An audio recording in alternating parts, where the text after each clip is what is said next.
Cool. Hello, everyone. My name is Wesley. This is Woo Can Cook. These are some sticky garlic. This is Woo Can Cook. If this is your first time tuning in, we're here every Monday, Tuesday, and Thursday at 6:30 PST. Today we're doing a Chinese noodle dish called Zha Jiang Mian. Zha Jiang Mian is actually probably something that we have cooked on stream many times now. And it's loosely inspired by a version of Zha Jiang Mian. Well, it's inspired by many different forms of Zha Jiang Mian. Probably the biggest inspiration is the one that my dad used to make when we were kids. He used to throw lima beans into it, which I always thought was kind of gross because lima beans are gross. But the other big inspiration for this particular version that we're cooking today comes from a restaurant here in Oakland called Shandong. So if you're looking for that, all of that information, that always lives over on my YouTube channel. We have a bunch of recipes that are coming out. Those are out every Friday, and I believe this Zha Jiang Mian recipe came out sometime in 2020, a while ago. So that already lives over on the YouTube channel. So if you're trying to reproduce the things that we're cooking, that's a good place to start. Lots of fun new recipes living over on the YouTube channel. We're working our way to 4,500 subs by the end of the month. So if you want to help us hit our subscriber goal, please hop over and subscribe. Burnt Chef, hey, how's it going? That's a good username. No, thank you. Yeah, yeah. This is my favorite knife right now. Actually, this is maybe one of the only knives I use. That's not true. I have a couple of knives that I use. I love this knife. This is a French chef's knife. The tricky part with this chef's knife is that it's made out of carbon steel, which is part of what I love about it, is because it's a really interesting color and look and patina to it because it's made out of that carbon steel.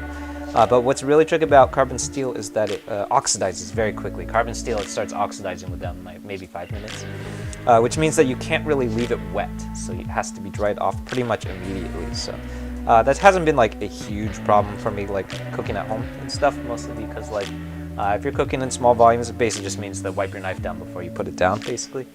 So not the end of the world. But as I've been doing more larger scale prep cooking with things we have this food booth that we just started, and we've been chopping 40 pounds of carrots and stuff. And when you're working at that volume, it gets really tricky because you don't want to, if you're going to cut that much stuff, you don't want to have to wipe your knife after every time that you use it, which has been kind of annoying. So not the end of the world, but I do have a cheaper Westhoff 8-inch that I use for that kind of stuff. Nogent, yeah, it's a Perignon Nogent, and it's yeah, that's really good. I'm impressed. Yeah, it's a Perignon Nogent. You might be the first person that has picked this knife out. Something weird going on with this ginger. Yeah, you might be the first person that has ever picked out the brand of this knife. It looks a lot like a Sabatier, but it's not quite a Sabatier. Mostly because it's a close copy of a Sabatier, which is, I always thought that's really interesting, maybe more interesting than the Sabatier. But I'm a big fan of the Sabatier knife. I just have not yet come across one that's relatively affordable yet. So if I ever do come across one that's a decent price, I'll probably pick it up. I got this knife. I have two of these knives that I got. I picked both of these up for, I think they were $20 altogether, and I found them at an estate sale. I don't think that they knew what they were selling, so it was a pretty good steal. I'm super stoked about these knives. Yeah.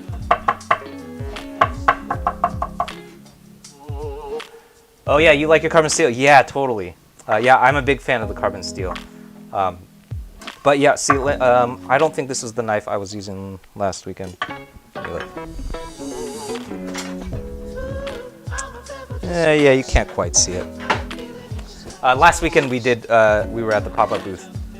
So we have this pop-up booth. It's also, I guess I should also mention, we have this pop-up booth. It's under the name Woo Can Cook. We've been serving up the fried rices that come from the YouTube channel. So if you ever watched the channel and you've seen a couple of fried rice recipes that pop up on that channel, the pop-up booth that we've been doing, it's at a bunch of different fairs here in the Bay Area. And we've been doing all of those fried rices in wok burners. And the last time we did it, I chopped, no kidding, I chopped 3 pounds of garlic, which is, if you've ever chopped 3 pounds of garlic, that's an insane amount of garlic. And I chopped so much that it actually started staining the carbon steel of my knife. So it turned purple while I was crushing the garlic, which is insane. I've never chopped that much garlic in my life. So I just thought that was a really interesting thing that happened. Yeah. Your favorite noodles? Cool. Yeah, I'm glad these are your favorite noodles. We're gonna take a couple of different. We're gonna do a couple of different things that are maybe not super common with this noodles dish. Maybe relatively common. We're gonna try a few things out. So, if you're looking for the relatively straight ahead recipe, that already lives over on the YouTube channel. So, if you haven't checked that out yet, that's over. If you're watching on Reddit, that's the YouTube channel at the bottom of the screen. And those recipes, they're out every Friday. So last Friday we did a recipe for Chinese jianbing. We did a jianbing, which is like a street food Chinese crepe.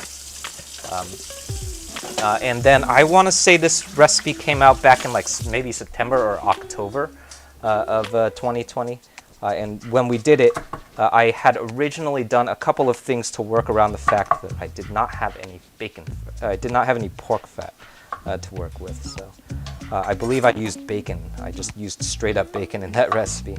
But today we actually have pork fat, so we're going to use that pork fat. We're going to take a look at some of those things. Yeah, a lot of garlic. Yeah, just a disgusting amount of garlic. Also a lot of carrots too. Yeah.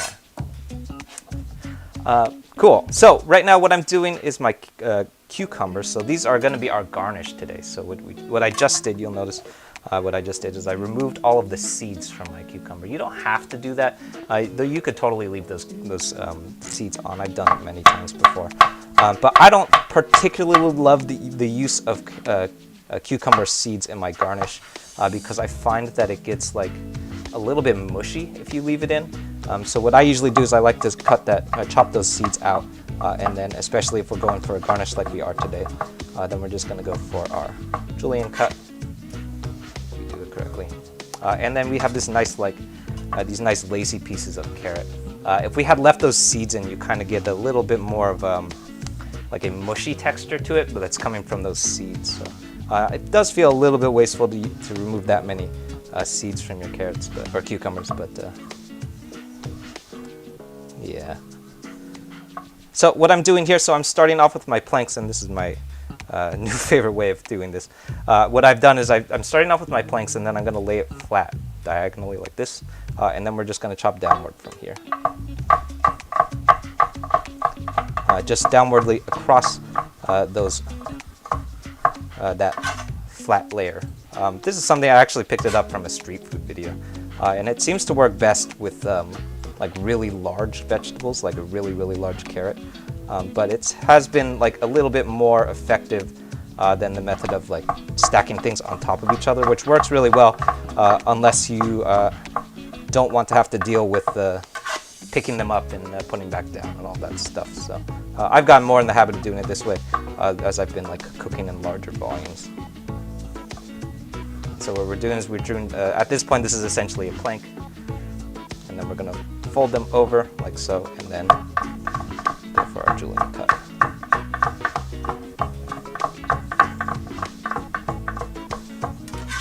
And those are our carrots. So these are our garnish. We're going to set these aside and use for our garnish at the very end when I find the appropriate bowl for it. You can garnish a Zha Jiang Mian with a number of different things. Today we're using carrots, cucumbers. You could also use zucchini, which I personally don't like because I really dislike zucchini. You can also use carrot. That would be a really common one. You could use green onion. Really, any kind of fresh vegetable that you've got, that will work okay too. Well, yeah, I'm glad that. Yeah, I love that technique for chopping, for julienne cutting stuff. I think it's really useful. Especially if you're like doing stuff in really large volumes, because it's a little bit faster because you don't have to waste time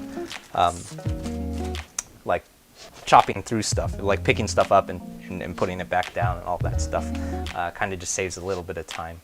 So if you're like cooking in like smaller volumes, and I'm going to reboot this camera when it turns back on. So if you're cooking in smaller volumes, it's not as big of a deal because you maybe like save yourself a couple of seconds. But if you're cooking in really large volumes, it tends to be pretty useful. There we go. Nice julienne. Yeah, thank you. I have been working on the julienne cut more.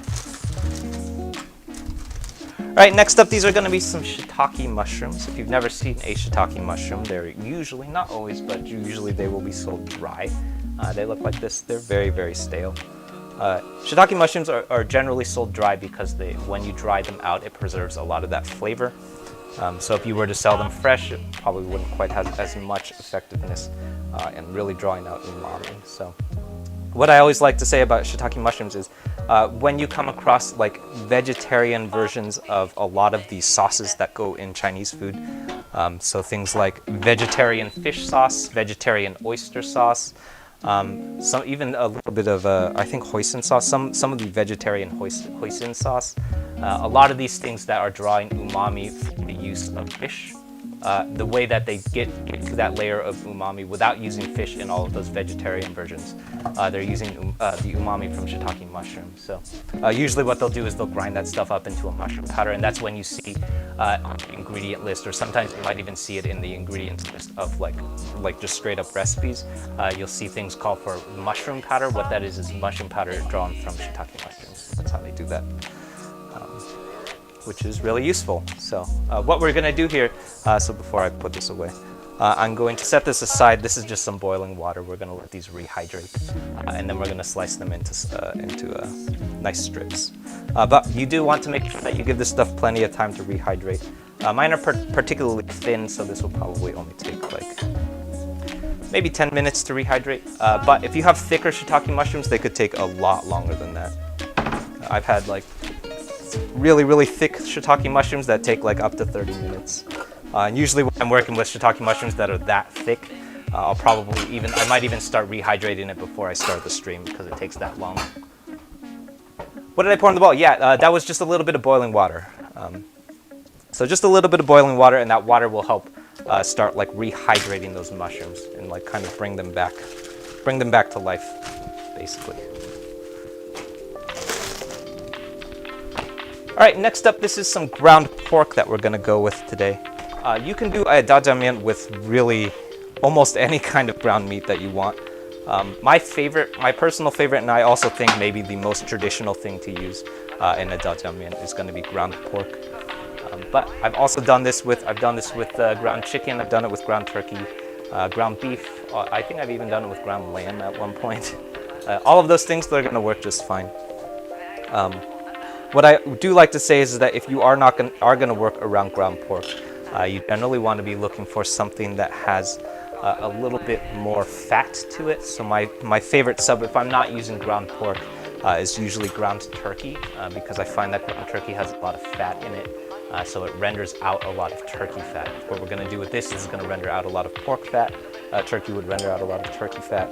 You could also use if you use ground beef, you could use 80-20 ground chuck, which is a very, very fatty cut of ground beef.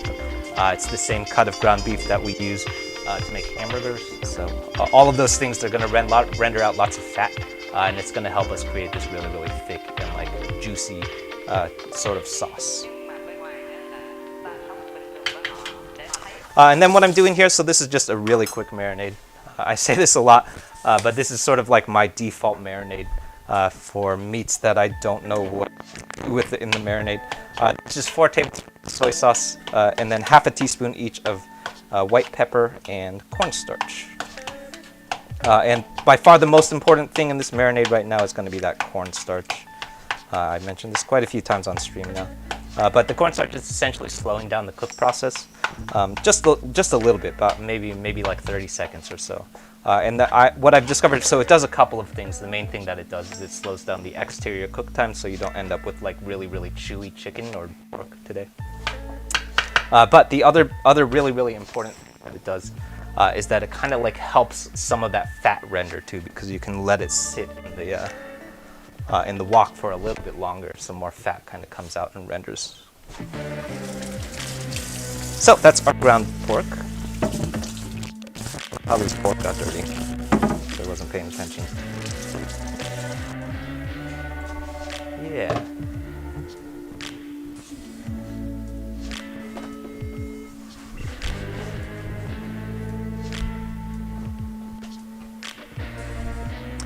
All right, next up I'm going to assemble my sauce mixture.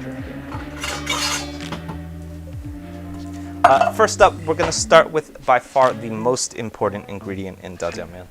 I would say in the number of things that we're about to put in the sauce, you could leave out almost everything else that I'm using today, except for this one ingredient, and that's going to be this black bean sauce. So you absolutely cannot make Zha Jiang Mian without black bean sauce. So this is going to be a whole quarter cup's worth, which kind of seems like a lot, but it's going to be really necessary. So black bean sauce, it's like very, very thick and very, very dense. It's also like very umami forward, so it's going to be a really aggressive quality to it, which means that generally you won't see me using a lot of it. Today we're making a whole pound of noodles, so I actually think it's going to work out okay. But generally you won't see me using this much black bean sauce. And the reason that I say is you can't leave this one out is because it's sort of like the iconic thing that goes in a Zha Jiang Mian. So we're also going to use a bit of oyster sauce, some Shaoxing wine, rice vinegar. All of these things are all things that you can sub out. You can you leave out that rice vinegar, just add a little bit more Shaoxing wine. You might even use some white vinegar. All of these things are things that you can substitute. The only thing that you can't substitute is this black bean sauce. So if you're going to leave one thing out, or if you're going to make sure that you get one thing at the store, this should be the one thing that you get. Next up, that's 4 tablespoons of soy sauce and a single tablespoon of sesame oil. Followed by, these are our bright ingredients that you just finished mentioning. This is 2 tablespoons of rice vinegar and 2 tablespoons of Shaoxing wine.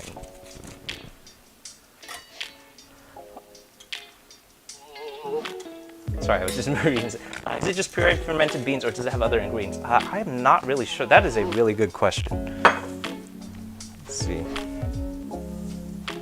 Yeah, it's pretty much just pureed fermented beans, and I think it probably obviously if you buy anything jarred, it probably has something else added. I'm pretty sure it probably has some amount of salt added, probably a little bit of water added, and probably a little bit of sugar added. But yeah, definitely the main things that are going on is it's pureed beans that are then fermented, and then I think it really depends on what brand you buy. There's probably going to be other things that are added. Cool. All right, next up are our sweeter ingredients. So this is going to be how much? 2 tablespoons of hoisin sauce. Hoisin sauce you will often see me refer to as the ketchup of Chinese food, because it is very, very sweet. And I also, when I was a kid, used to eat it like ketchup. I used to put it on things and then dip it in the hoisin sauce. It is very, very sugary though. So what I always say is that when I'm trying to recreate Chinese American things, so General Tso's chicken or honey sesame chicken, stuff like that, you'll probably see me going heavy on that hoisin sauce because it has a lot of those sweet qualities that I'm looking for. Last up, that was 2 tablespoons of oyster sauce, which is where all of our fishy umami is going to come from. And that should be it. How's it going? Yeah, Nishka, yeah, how's it going? Hello to everyone on YouTube.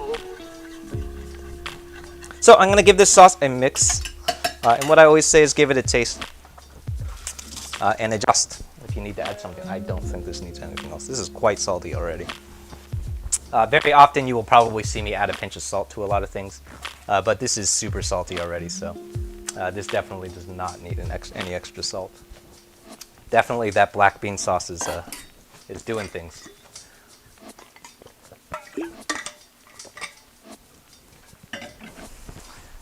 Ooh, shaky connection on Reddit today. Cool. Oh, cool. We're reconnected. Let me know if the Reddit stream drops. By the way, if the Reddit stream does drop, we're also concurrently live streaming over on this laptop behind me. That's going to YouTube, and it doesn't seem to be glitching out quite as much. Although I am noticing quite a few stream health drop-offs there. Cool. What else? Oh yeah.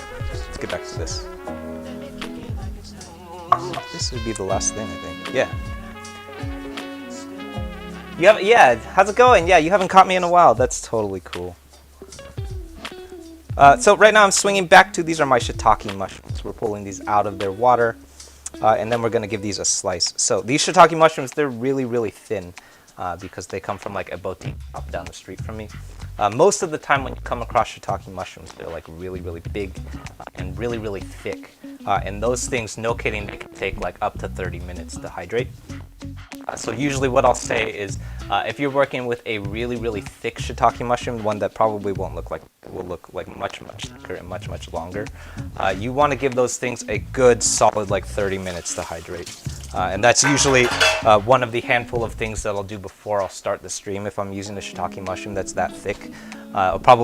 Usually I'll do two things. The first thing I'll do is I'll cook the rice. And the second thing I'll do is I'll start soaking those shiitake mushrooms because they take so long that they can't actually happen on stream. The other thing that we want to pay attention to, so mine actually don't have their stem, but right here you very often will see a really, really long stem coming out of your shiitake mushroom. They are a lot chewier than the rest of the shiitake mushrooms, so what I usually would do is slice that off. This actually has a little bit off. I'm going to just chop that off. You probably don't want to eat those stems. You can if you want. They're not like poisonous or anything.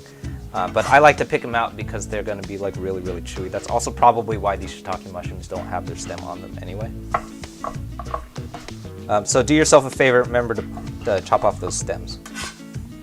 And then the last thing that like to remind folks is that a shiitake mushroom is super difficult to chop if it's not hydrated properly. So what will happen is, in my opinion, one of the most dangerous things that you could do when it's chopping is that your knife won't go through the shiitake mushroom all the way, which is really, really dangerous because the knife will slip, which is what literally just happened just now. And when it slips, that's when you start chopping your fingers. So be really, really careful. If you notice that your shiitake mushrooms are not hydrated all the way through like this one, be real careful about that because you can absolutely cut a finger off.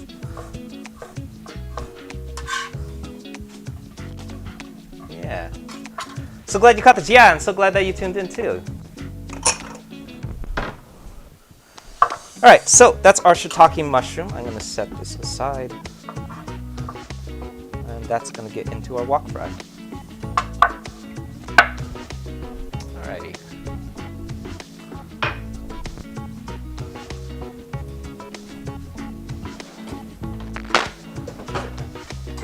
Let's get this going.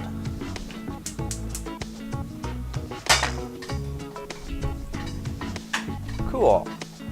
The very last thing that we're going to throw together here before we head over to the stove is our cornstarch slurry. So you will very, very often see me doing a cornstarch slurry in a lot of Chinese food, pretty much any kind of Chinese food that has some amount of sauce base to it. The reason that you will see cornstarch slurries coming up so often is because it's how you develop thick and cohesive sauces. So when we're talking about things like a General Tso's chicken or mapo tofu or any of those dishes that have a lot of like really, really thick and cohesive sauce bases to it, that's all coming from that cornstarch slurry. Without the cornstarch, it's just going to be really, really liquidy and kind of soupy, which is not what we're after. So very, very often, anytime that you see me cooking something that goes with Chinese food and it's saucy, it's probably got some amount of cornstarch. So the thing that probably like the one unsung hero of all Chinese food, it's this cornstarch slurry. This is how we get thick sauces. So I like to say it's kind of similar to how you use pasta water in Italian cuisine. That's how you get like really, really thick and creamy carbonaras and stuff. That's the same thing, except instead of pasta water, we're using cornstarch. Yeah, cool. Sarah, how's it going? Yeah. Left burner, oh yeah. Yeah, so the left burner, that's the simmer burner. So that's the pot that we're going to be cooking pasta water in. But it's not on camera. So no one ever sees it because it's not, there's no camera pointed at it unless you're looking at this camera. The left burner, yeah. Yeah. Noodles, that's a great username. I had to look because part of it was cut off. That's a great username. This is your favorite Chinese noodle dish. Yeah, this is one of my favorite noodle dishes when I was a kid growing up too. So, all right. Cool. So over on the stove, I've got a pot of water that's coming to boil. Is it at boil? Not quite. It'll become a little hotter. If you're just tuning in, my name is Wesley. This is Woo Can Cook. If this is your first time tuning in, here every Monday, Tuesday, and Thursday at 6:30 PST with new recipes out on my YouTube channel every Friday. So if this is your first time catching one of these streams, generally what we're cooking when we're cooking on stream is a recipe that I have come out with over on the YouTube channel. We haven't done something that wasn't a recipe in quite a while. So today what we're doing is a Zha Jiang Mian, which is a Chinese noodle dish that comes from, I believe, originates from Beijing. I think Beijing street food. And today we're cooking this Zha Jiang Mian, which is loosely inspired by a recipe that we came out with over on my YouTube channel. That was back in October. So if you're interested in stuff like that, definitely find your way over to the YouTube channel. There's lots of fun new content coming up. This Friday coming up, as in tomorrow. Tomorrow coming up, we're coming out with a broccoli beef stir fry recipe that's inspired by a scene from Marvel's The Defenders, which is a super fun one. We're actually going to dive into some of the things that I have noticed over the course of time where I've been doing this series. We've been kind of like hacking a lot of Chinese food that comes up in TV and film. And I've discovered that almost everything that you see on TV and film that's Chinese food is basically the same couple of dishes. And we're going to talk about that in that recipe. So if you're interested in stuff like that, definitely hop over to the YouTube, check out what's going on. We're working our way to 4,500 subs by the end of the month. So if you want to help us hit our goal, please hop over and subscribe. Yeah. Ooh, you make pork? Yeah, that sounds really good. Dank smoothies. Yeah, that sounds good. Oh, you follow me on YouTube? Cool. Yeah, that's my favorite. That's my favorite channel. Ooh, this camera's dead. Yeah. I should have wiped the blade dry. Yeah, is it dry enough? Yeah, it's pretty dry. Yeah, that's the real hazard of carbon steel, though, is that if you don't wipe it dry, man, fucking, it will carbonize, or it will start oxidizing real bad. And it's not fun when that stuff oxidizes. It eventually will kind of cure itself, but I do have some carbon steel knives that are legitimately damaged beyond repair from that water oxidation. We actually can take a look. So I didn't cause this damage. This is how I bought it. But so this is the only saboteur that I do own. And you can take a look. You can definitely see this rust damage. So like all of this stuff going on right here, all of this right here. You could probably buff some of this damage out. But this knife, this knife has probably been like very, very thoroughly used. You can even see down here how much it's been like sharpened. But that's what happens to carbon steel if you don't make sure it's really, really dry. So that's one of my favorite knives, by the way. I call that the big boy. That's a 16-inch. All right. Next up, we're going to get to our noodles here. So I'm going to cook our noodles in a pot of boiling water. But really, really important, most important when we're cooking noodles, especially Chinese noodles, especially fresh Chinese noodles like we're going to be using. So we can take a look at our fresh noodles. I bought these at the market earlier today. They are very, very fresh, as you can see. I bought them from a store that literally rolls them in the back pantry. So what we want to do is we're going to need to halt the cook time really, really quickly. So what I probably should do is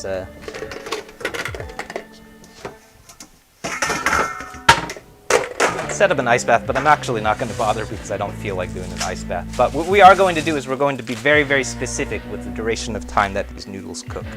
We're going to go for an al dente, which to me usually has taken 2 minutes exactly. And when I say 2 minutes exactly, I mean literally 2 minutes exactly. So not 2 minutes and 15 seconds, not 2 minutes and 20 seconds. It means 2 minutes exactly. And holy crap, have I overcooked a lot of Chinese noodles. So I really stress the importance of when you pull those noodles out, I mean, you gotta pull them out at 2 minutes on the dot, or else you're gonna end up, if you pull them out at 2 minutes and 20 seconds, you're gonna have like really, really mushy noodles, so it really sucks. So what we're gonna do is we're gonna add these to this pot of water, and they're really, really delicate, so we want to be very, very careful about making sure that shit does not overcook, because it sucks when you overcook noodles. Yeah. Is cornstarch unhealthy? I don't think so. Definitely not 2 tablespoons of cornstarch. Yeah, it's perfectly fine. It's to help thicken the sauces. Yeah, so it's usually added to help thicken stuff. So it's you could think of it kind of like flour. So it's unhealthy in the sense that it probably contains a couple carbs. but it's not unhealthy in the sense that like if you add 2 tablespoons of it, it's not going to do that much to you. What you more like not in the sense that if you eat a whole bunch of bread, basically. That's a good question though. No one has ever asked that before.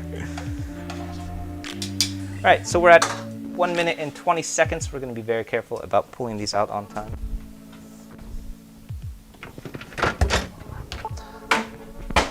Yeah.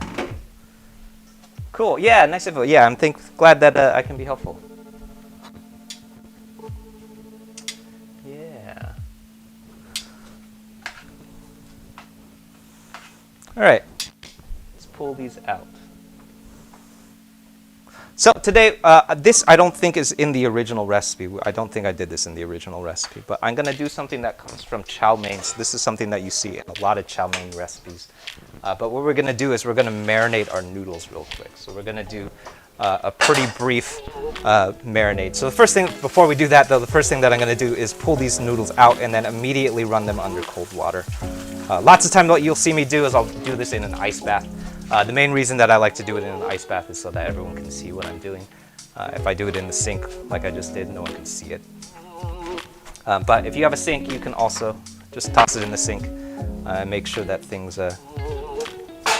get doused in cold water so that that cooking process halts. So what we're trying to do, the reason that you would do something like that in ice baths is so we're essentially trying to halt that cooking process. Because when you're trying to cook something as precisely as we're doing right now, that stuff can absolutely overcook if you pull it off heat and kind of just let it sit, because there will be a lot of residual carryover cook. All right, next up, so this is the step that I think is not in the original recipe, but I'm marinating this. That's 2 tablespoons of dark soy sauce and 1 tablespoon of sesame oil. And then we're just going to give this a real quick toss.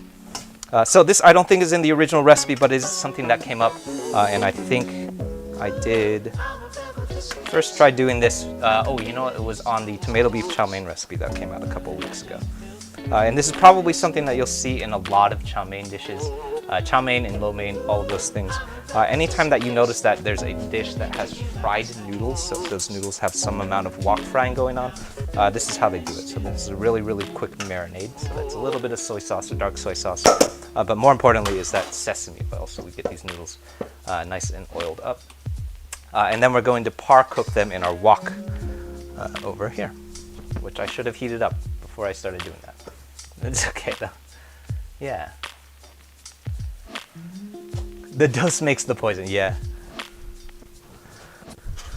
Cool. All right, so now that we have gotten our noodles nice and marinated, we've switched out our pot for our wok, and we're gonna get that thing going. And the first thing that we do before we dive into our wok fry is that we're going to start par cooking these noodles, and we're gonna get a nice real brief cook on it. It actually takes quite a while, not super brief in terms of wok frying, probably about like 5 minutes. So. Yeah. Cool. But yeah, like I mentioned, that's like kind of a thing that you'll see come up in a lot of chow mein dishes, chow mein and lo mein, all of those things. Anytime that you see a noodle and it has a little bit of like a sear going on, or it looks like it was like cooked and like fried. Anytime you see a noodle that was fried in something, that's how they do it. Is they marinate it real quick in some kind of like soy sauce and then probably some kind of oil, and then they fry it in the wok before. So it's fried before, so it has this nice par cook effect. All right. Let's do it. So once our wok is nice and hot, I'm adding that's going to be 4 tablespoons of peanut oil. And then we're going to give it a quick long yao, which is essentially making sure that that oil coats our wok nice and thoroughly. And then goes our noodles.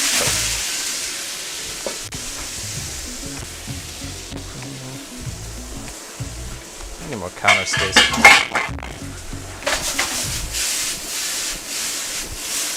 All right, so that's our noodles. I'm gonna let that fry for that will take quite a while because we're trying to let it pick up a sear. So that's going to go for a full about 4 or 5 minutes. but we're looking for a couple of things, probably like most closely resembling qualities that you would see in like meat marinades. So we're trying to get like a little bit of color, a little bit of darkening, and just generally like a little bit of a cook that's going on with these noodles. All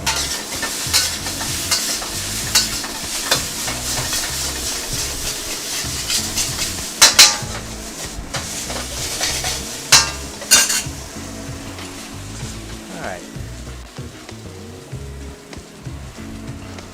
Cool.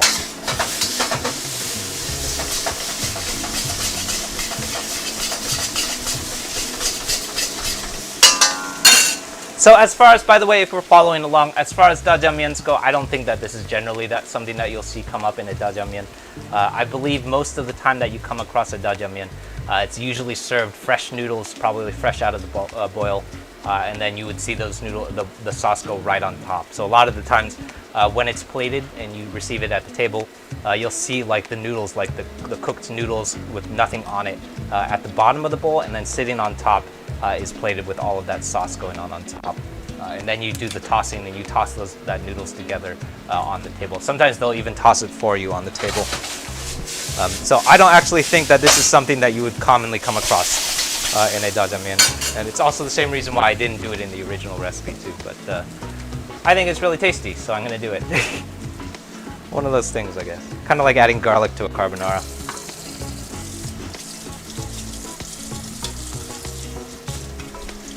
Yeah.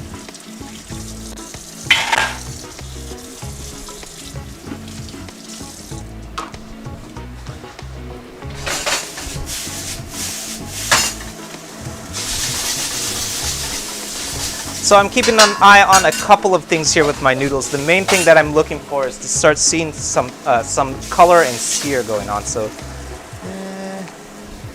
you kind of can't see it. You can almost see it in some of these noodles here, where they're starting to pick up some sear, and it has almost this effect where it kind of looks like they're fried, like a little bit like seared, almost the way that steak gets when it starts searing. I believe that is what we refer to as a Maillard reaction.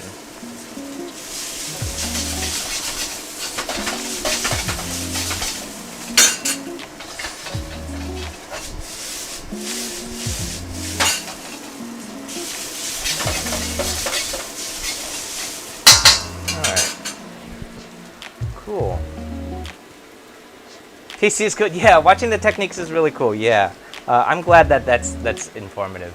That's generally what I like aspire to do, is just create do the things on the internet that I like watching, and that's one of the things that I like watching, is just like watching technique. And I always say, especially with the recipes that I put out, is that if there's one thing that you take away from the recipes, I would hope that it's not necessarily how to cook the things, but how to use the techniques that we're doing, especially the really fundamental techniques that you can use to cook other things. And that's basically how you learn how to cook. Well, at least that's how I learned how to cook. All right.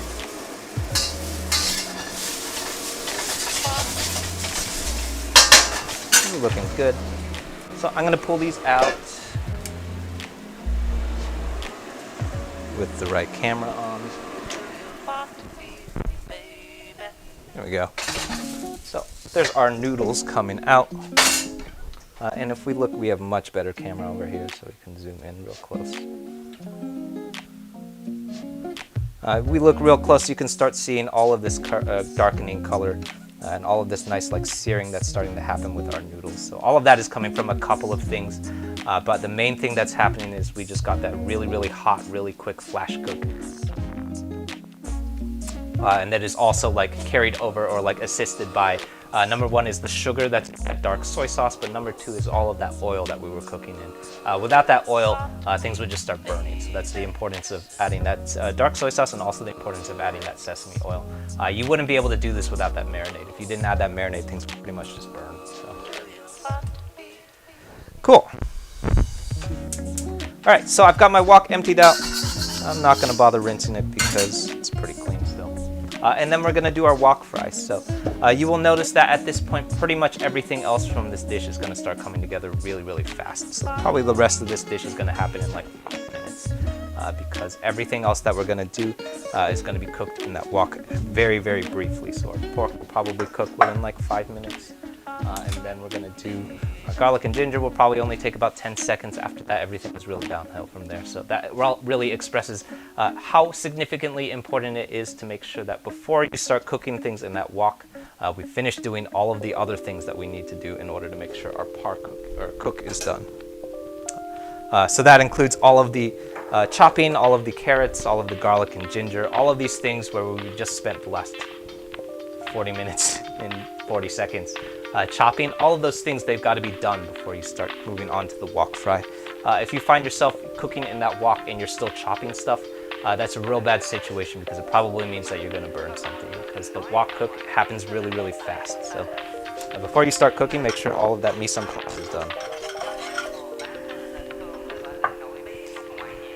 All right. I'd like this to be a little bit hotter. If you're not sure if your wok is hot enough, by the way, make sure what you're looking for is lots and lots of smoke. Once it starts smoking, that means that the wok has got a lot of heat. If it's not smoking, we've got a little bit of smoke here. I'd like to see more smoke. But if it's not quite as much smoke, that probably means that it's not quite hot enough. Oh, the top camera is frozen. Yeah, that has been happening all stream. Thank you for letting me know. I don't know why that keeps happening. I think it's these cameras. These cameras up here, maybe that's what we should be replacing. The cameras up here, the ones that are facing me, those are really, really cheap. They're like Azui cameras. I don't even know that that's a real name brand. They're really cheap webcams, so that's why they keep freezing. And if you want to help, that's what we're funding, taking donations for over on the YouTube channel, is to raise money to replace all of the crappy gear that's involved in these streams. Like that stuff.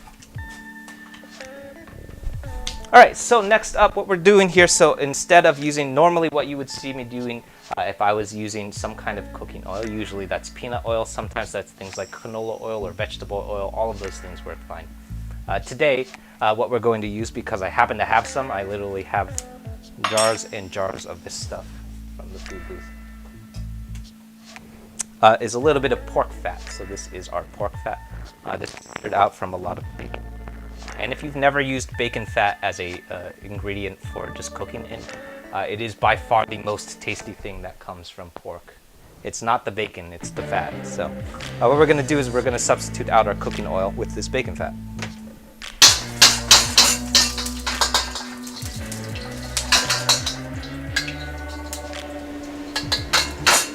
There we go. So we're going to add, hopefully that should be about maybe 2 tablespoons of bacon fat. And then what I usually like to do is bolster that with a little bit of extra oil. And that'll do it. And then starting things off is my ginger, followed by my garlic, and finally my ground meats.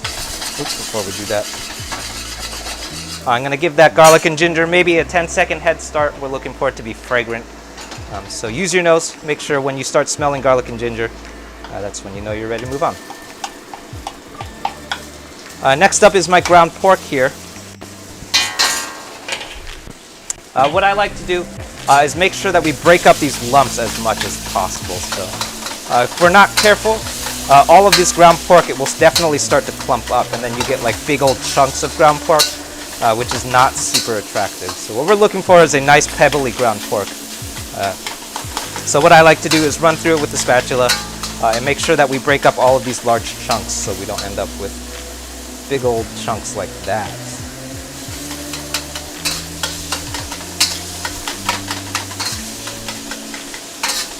And at this point, you'll probably also start to notice that our cornstarch that we added in our marinade is going to start playing a big factor here. So this is why it's really starting to slow down that cooking time. So if we didn't have that cornstarch in our ground pork, it would probably be done cooking on that exterior already. And then we would be heading into like overcooked, kind of chewy territory.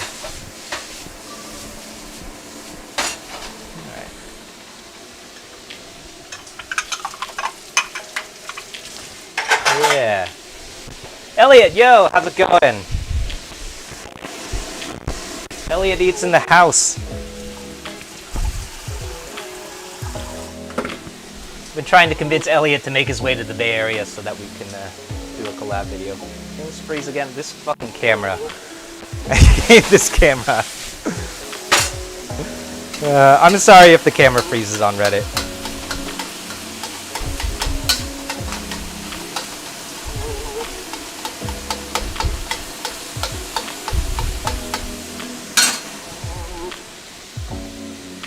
All right. Yeah, the top camera's stuck again. Thank you. Your grandma taught you about saving pork fat. Yeah. I literally have 2 big old jars of that stuff over here, which is super amazing. All right, next up, this is my shiitake mushroom. I'm not really going to do much to those shiitake mushrooms. I don't think that they do well when they're fried, so I usually just like to add them and then let them just sort of incorporate. And that's really about it. I don't like to try and fry them because I feel like they get really mushy and overcooked if they're fried.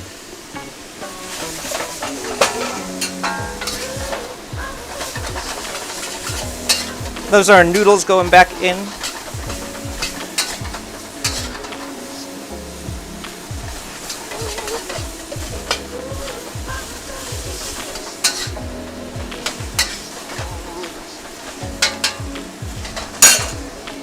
Oh man, that pork fat is going to be really good. And then finally is our sauce. Followed by, usually I like to say, about 1/4 cup of water. Or you could use stock too. Maybe I'll add a little bit of stock. I'm going to add a little bit of stock. I've been skipping the stock lately.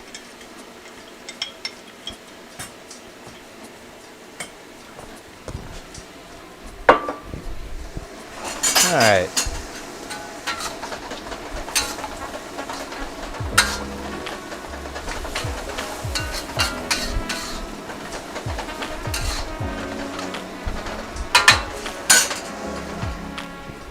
And that is gonna get going.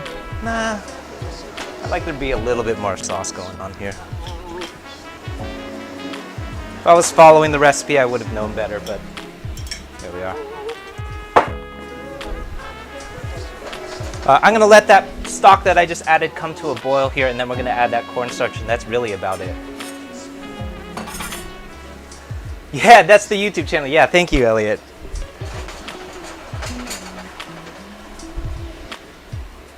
Yeah. Yeah, if you guys requested enough, we'll finally get the Elliot Eats Wu Can Cook collab going. I think that collab would be amazing.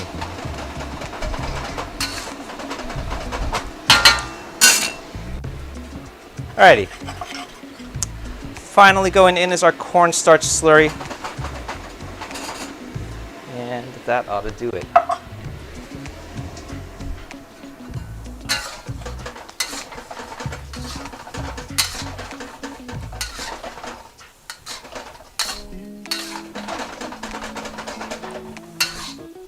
want to say that this cornstarch is not even that necessary. Not really sure. RKK6, yeah, how's it going?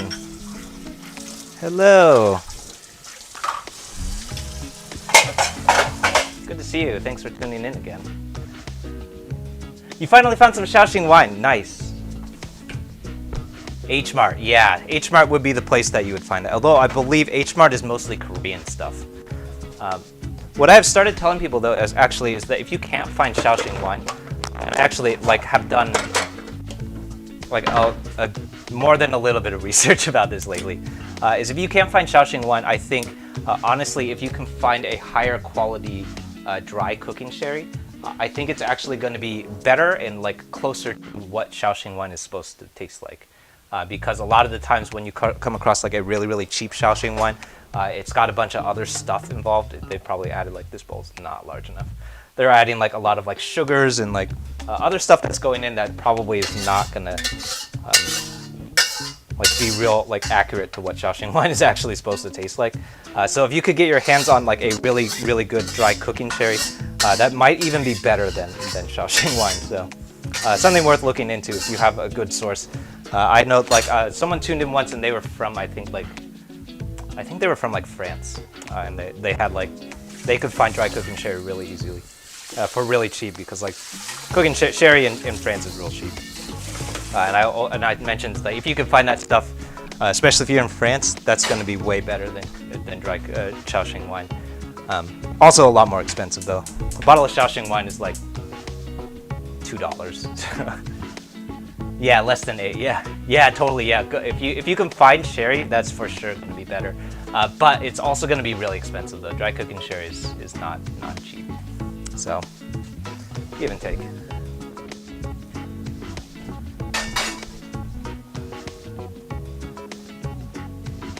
Sarah, yeah, the cooking duel East meets West. I would pay to see that too. That would be, oops.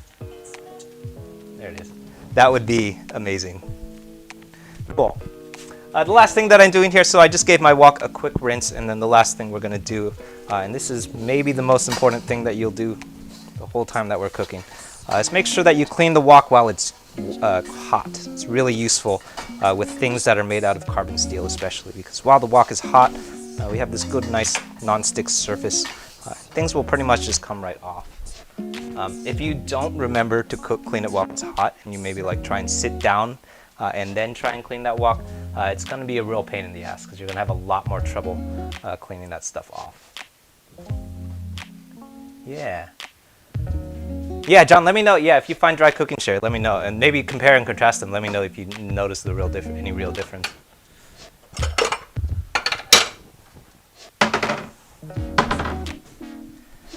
All right. Where did my tongs go? Struggling college. That's a good username. What are we cooking? Yeah. So today we just finished cooking actually, but today we're doing a Zha Jiang Mian, which is a Chinese noodle dish. I like to say it's kind of similar to like you could think of it as like a Chinese bolognese basically, but without that long cook. Or like a Chinese meat sauce dish. So I think like super often if you see it in Chinese restaurants, I see like those restaurants that refer to it as things like meat sauce noodles, or like I've seen like one time I've even seen things like Chinese spaghetti, stuff like that. Terms like that thrown around quite a bit. But it's basically a meat sauce noodle dish. And I want to say that wok fry those noodles didn't do a lot.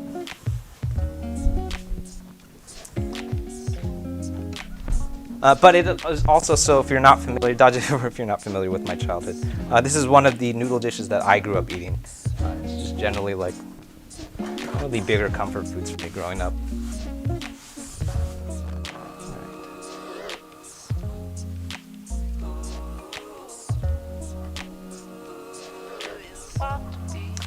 Yeah, stream health is real struggling on the Reddit lately. I've noticed there's been a couple of drop-offs. Also, this fucking camera keeps freezing. I don't know what to do about that. I'm sorry, guys.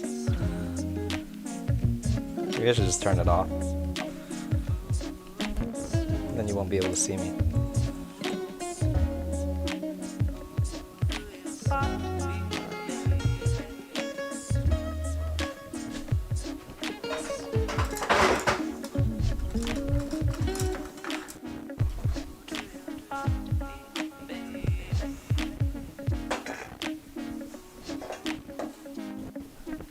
Cool.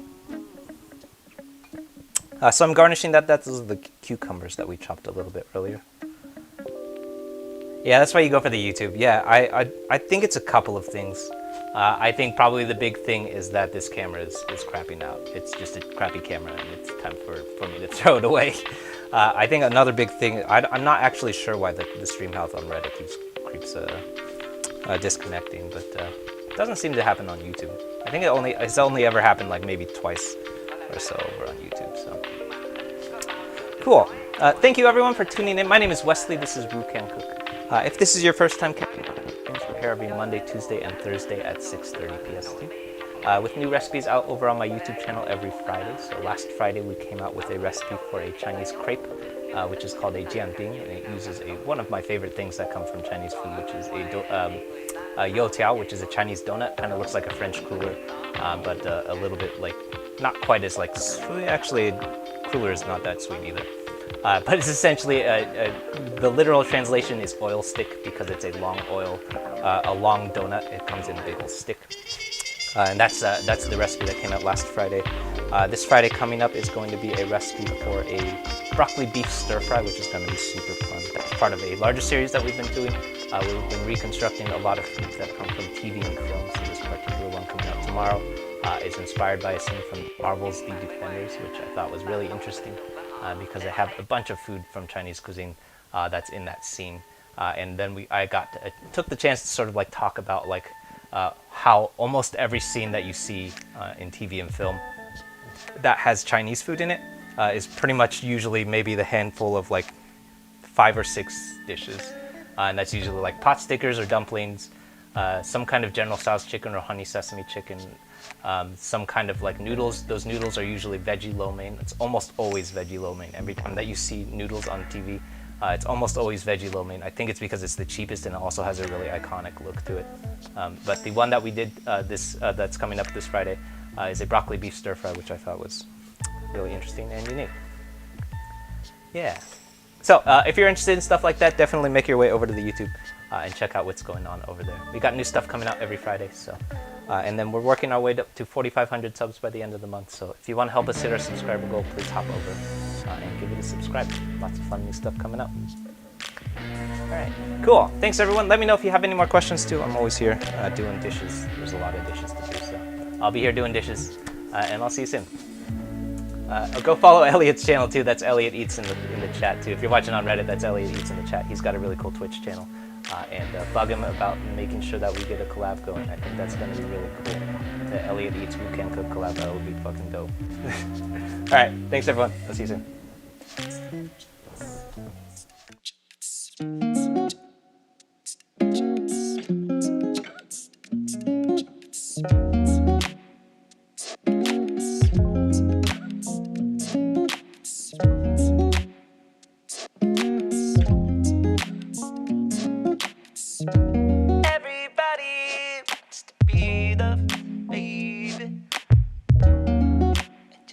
If you think that you don't know,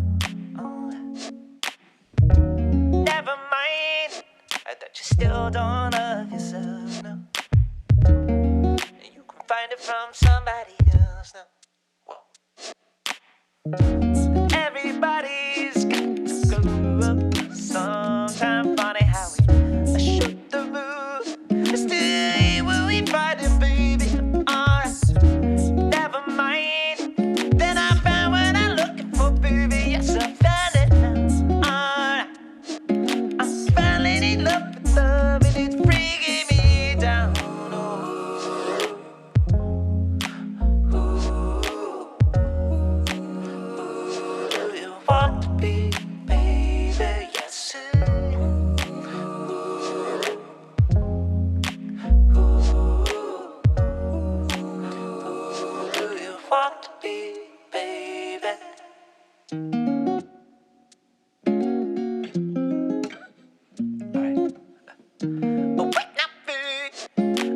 Everybody wants to be they still got dreams, but they don't love me like they used to love it. And I'm reminded of how bad I used to want it. And yes, I still got dreams, but more like a junkie of my 20s, and it's breaking me down.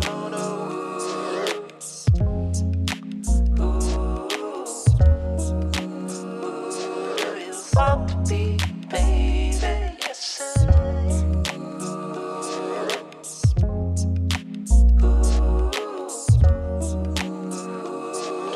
want to be, baby.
too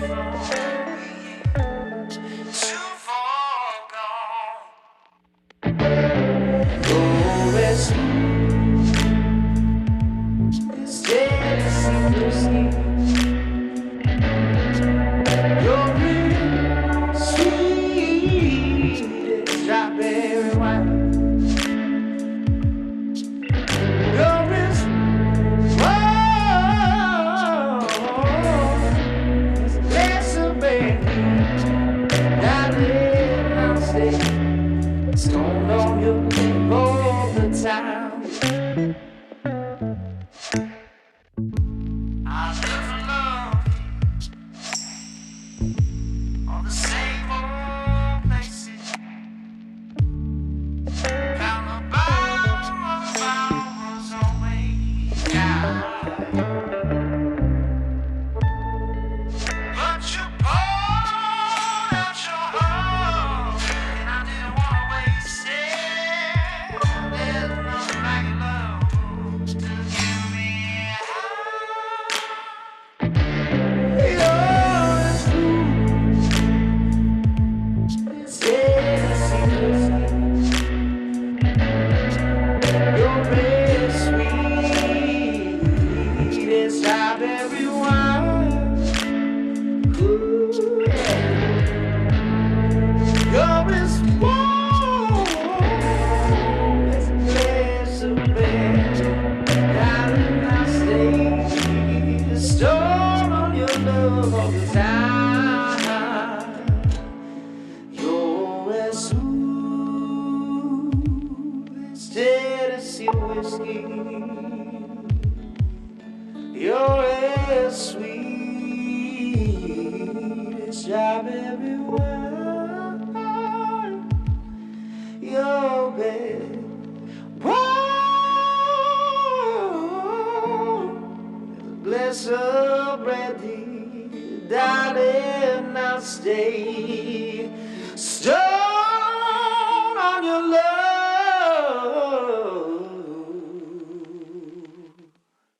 all the time.